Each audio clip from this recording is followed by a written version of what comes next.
What if I told you that owning less could actually make you feel more fulfilled? That clearing out your home could help clear your mind? That true peace doesn't come from adding more, but from letting go in a world obsessed with hustle, noise, and more. There's a quiet philosophy that offers a radically different path. It's called Japanese Minimalism, and it might just change your life. So stay with me, because by the end of this video, you'll discover that simplicity is the most powerful luxury of all. Have you ever looked around your space, or even your life, and felt overwhelmed?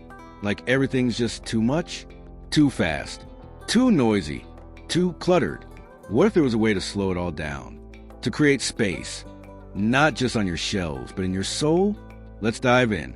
So first things first, what is Japanese minimalism? It's not just clean lines or empty rooms. It's a deep-rooted way of living that honors simplicity, peace, and intention.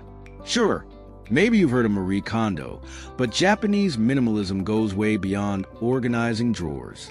It's connected to centuries-old concepts like the beauty of empty space, Wabi-sabi, the acceptance of imperfection, and Danshari, the art of letting go. Let's break them down. Ma is the space between things. It's the quiet in a conversation, the pause in a piece of music, the blank wall that lets the light fall just right. It's not empty, it's intentional. And when you clear space in your home, you're not just cleaning, you're creating room to breathe, to think, to be. Then we have Wabi-sabi. It's about finding beauty in imperfection. Imagine a cracked ceramic bowl mended with gold, not hidden, highlighted. That's the spirit kintsugi, a practice rooted in wabi-sabi. The cracks aren't flaws, they're part of the story. What if you saw yourself that way? What if your home reflected realness, not perfection? And finally, Danshari. It's made up of 3 words: refuse, dispose, separate. It's not just decluttering, it's liberation.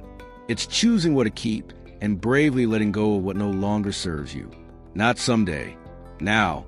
Not just in case, but because it brings peace. Think about it. How much of what we own is tied to guilt or fear or the past? Danshari teaches us to let go so we can move forward lighter. Okay, now that you know the philosophy, how do you actually live it?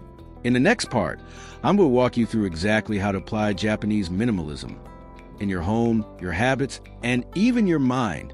Let's go there. All right. Time to bring this into real life. Let's start with your space. Whether you live in a tiny apartment or a big house, Japanese minimalism can work for you. It's not about getting rid of everything. It's about asking, what deserves to stay? Start small. 1 drawer, 1 shelf. Ask yourself, do I use this? Do I love this? Does this bring me peace? That's how it begins. Next, bring in nature. Use wood, clay, linen. Stick to soft, neutral tones. Let your space feel like a quiet breath, not a loud ad. And here's a practical tip. Try the 1 in, 1 out rule. For every item you bring in, let 1 go. This keeps balance and keeps clutter from sneaking back. But minimalism isn't just physical. It's mental, too. Let's talk about your mind. Try this tomorrow morning.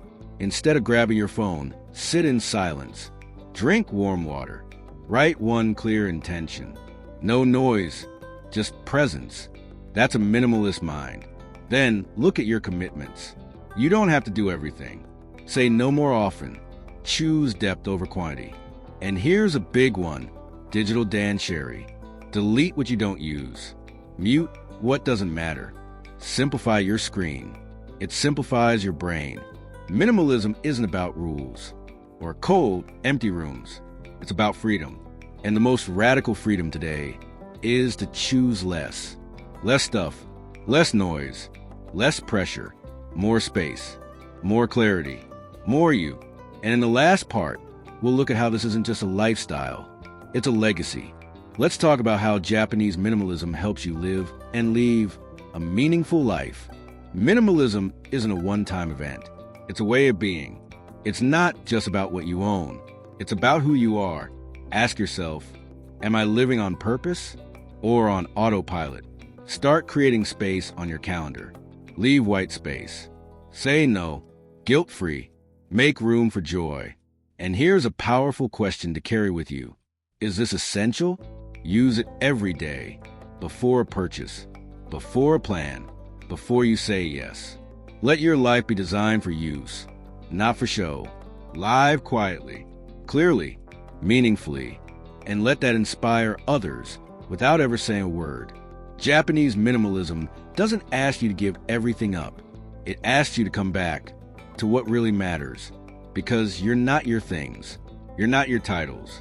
You're what remains when the noise falls away. And that is enough. So here's your first step. Declutter one thing today.